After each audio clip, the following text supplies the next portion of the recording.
जय श्री कृष्ण दोस्तों, बीएसएनआर फैमिली में आपका स्वागत है। दोस्तों इस बार जो अमावस्या है देखिए 2 दिन पड़ रही है, सोमवती अमावस्या और भौम अमावस्या।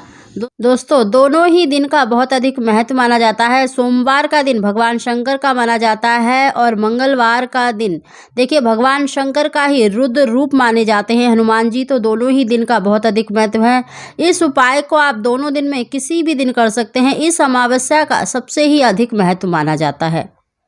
साथ ही देखिए जब भी हमारे घर परिवार में संतान का आगमन नहीं होता या पुत्र की प्राप्ति नहीं हो पाती है तो इसकी एक वजह पितरदोष भी माना जाता है। दोस्तों बहुत से ग्रंथों शास्त्रों में लिखा हुआ है कि अगर जिस घर में संतान नहीं होती या पुत्र नहीं होती तो उसका एक मेन कारण जो माना जाता है वो पितरदोष माना जाता है।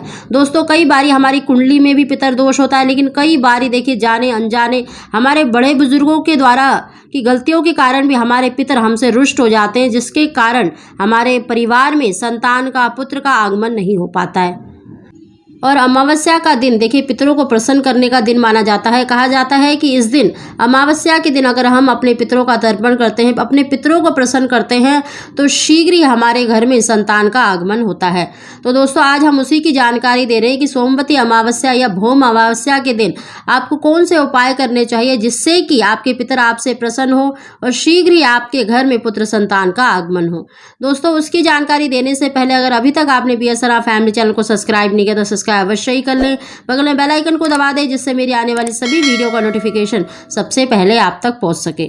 सोमवती अमावस्या का बहुत अधिक महत्व माना जाता है। दोस्तों कहते हैं कि पितर इस दिन आस लगाते हैं कि हमारे जो संतान है, हमारे जो पुत्र है वो हमारा तर्पण करेगा और हमें मोक्ष की प्राप्ति होगी। दोस्तों अगर इस दिन पितरों का तर्पण ना किया जाए तो हमारे पितर हमसे रुष्ट हो जाते हैं, हमसे नाराज हो जाते हैं, जिसके कारण हमें जीवन में बहुत सी परेशानियों का सामना करना पड़ता है। उसमें से एक परेशानी है संतान का ना होना या पुत्र का ना होना। इसीलिए दोस्तों अमावस्या के दिन सबसे पहले तो देखिए ब्रह्म मुहूर्त में जगें। सुबह स्नान करने के बाद सबसे पहले आपको सूर्य देवता को अर्घ अवश्य देना चाहिए और सूर्य देवता को जल देने वाले लोटे में थोड़ा सा शुद्ध जल और थोड़े से काले तिल और गुड़ और लाल रोली अवश्य डालनी चाहिए। ओम सूर्य देवाय नमः कहते हुए सूर्य देवता को अर्घ दें। अपनी ही जगह पर 1 या 7 परिक्रमा अवश्य लगानी चाहिए और उसके बाद देखिए अपने पितरों का तर्पण भी अवश्य करना चाहिए। पीपल पर भी आपको मीठी लस्सी यानी थोड़ा सा कच्चा दूध और मीठा डालकर और थोड़े से काले तिल डालकर पीपल पर भी कच्चा दूध अवश्य अर्पित करना चाहिए। ओम पितृभ्यो तर्पयामि कहते हुए पीपल पर जल अवश्य चढ़ाएं और 7 परिक्रमा अवश्य लगानी चाहिए। इस तरह से अपने पितरों का तर्पण करें और इस दिन देखिए जो भी आप सबसे पहले भोजन बनाते हैं अपने पितरों के लिए अवश्य निकालना चाहिए। अगर आप भोजन नहीं निकाल सकते तो आप सूखा सामान, सफ़ेद चीनी या फिर दूध का आप किसी भी मंदिर में अपने पितरों के नाम से दान कर सकते हैं। दोस्तों इस दिन पितरों का तर्पण अवश्य करना चाहिए और पितरों के नाम से कुछ ना कुछ अवश्य निकालना चाहिए।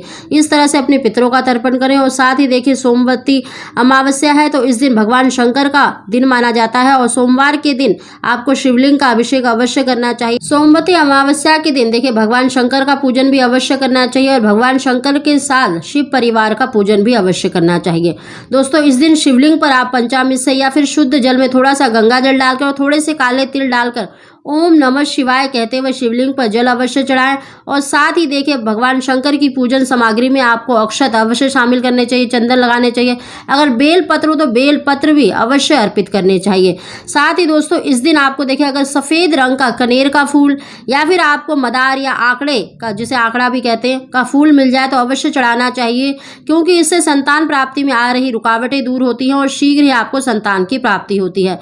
साथ ही दोस्तों इस दिन आप 1 मुट्ठी गेहूं अर्पित कर सकते हैं या फिर आप देखिए गेहूं के आटे की 108 गोलियां बनाकर ओम नमः शिवाय कहते हुए शिवलिंग पर चढ़ाते हैं और उसके बाद आप पीपल के पेड़ के नीचे रख दें या फिर आप चींटियों को डाल दें। इससे दोस्तों आपकी कुंडली के जितने भी ग्रह दोष होते हैं वो भी दूर होते हैं और हमारे पितर भी प्रसन्न होते हैं। साथ ही दोस्तों इस दिन आपको एक उपाय और करना है। आपको देखिए एक रोटी लेनी है, आप ताजे आटे की रोटी ले सकते हैं और उस रोटी के आपको देखिए 4 हिस्से करने हैं। एक रोटी के 4 हिस्से करने हैं और पहला जो हिस्सा है आपको गाय को खिलाना है, दूसरा हिस्सा आपको काले कुत्ते को खिलाना है और तीसरा हिस्सा आपको कौवे के लिए डालना है और चौथा हिस्सा आपको देखिए चौराहे पर रखकर आना है इस उपाय को आप अवश्य करें। आप किसी भी समय पर इस उपाय को कर सकते हैं, सुबह से लेकर शाम तक कर सकते हैं इस उपाय को।